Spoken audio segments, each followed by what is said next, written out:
We have a problem.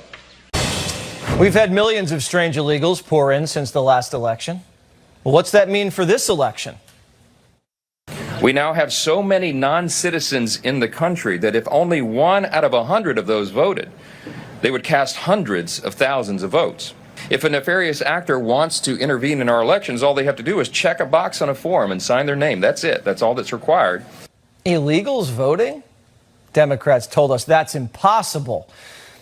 But there are no federal requirements for states to verify citizenship of voters before they register.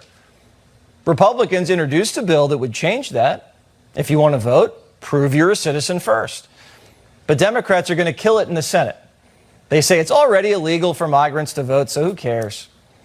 So, let's see what happens if an illegal votes. They'll get arrested and deported, right? Not exactly. There's a massive loophole. Title 18 U.S. Code 611 makes it a felony for non-citizens to vote in federal elections unless the alien reasonably believed at the time of voting that he or she was a citizen of the United States. That means if a Biden migrant votes, gets arrested, and their lawyer says, Biden granted Jose asylum, he thought he could vote. Jose gets off scot-free. In New York State, for example, you can register to vote without an ID, without a social security number, as long as you have a utility bill or a paycheck or a government housing slip. And remember, if they get caught, oops, I didn't know it was illegal, charges dropped. And who's really trying to catch them anyway? And what do they get? Catch them after the election? Biden let 10 million illegal aliens into this country. How are we ever going to accept the results of this election in this kind of landscape? Charlie Hertz, a Fox News contributor. I didn't know it was this easy, Charlie. Not only can you just plead, I didn't know, you could also just register if you're a migrant with an electricity bill. Yeah, it's truly incredible. In fact, it's so incredible, it's kind of hard to believe that we're not making it up. But in fact, my paper, the Washington Times, has done extensive reporting on this and found, in fact, that there are quite a few cases of illegals who have actually been caught voting illegally in elections. We don't know how many because Democrats work very, very hard to conceal that number.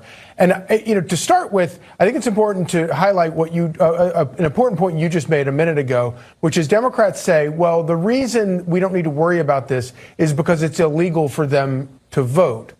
Well, it's illegal for illegals to be illegally in the United States in the first place, and we have millions of them here. That's why we call them illegals. And so the idea that you actually have the federal government signing up these illegals for free welfare, free health care, free housing, free travel, and then pressuring them to sign up to vote, to register to vote illegally, you can't tell me that is that is an argument against trying to stop this. The whole thing is designed to get these voters to vote illegally, and Democrats know exactly what they're doing, and that's why they're doing it. They know what they're doing, and Johnson made a good point when he said, what happens if all the Chinese nationals come here and they're all getting electricity bills, pay stubs, and they register, and they all vote for Joe Biden to save China from the Trump tariffs? And there you go. That's the election interference right there. Yep, and every single one of those votes deprives another citizen of their right to vote because it cancels out that vote. Mm-hmm. These people prefer illegals over U.S. citizens. Right. Biden's open borders are disenfranchising real American voters. Exactly. Charlie Hurt, thank you so much. Have a great weekend.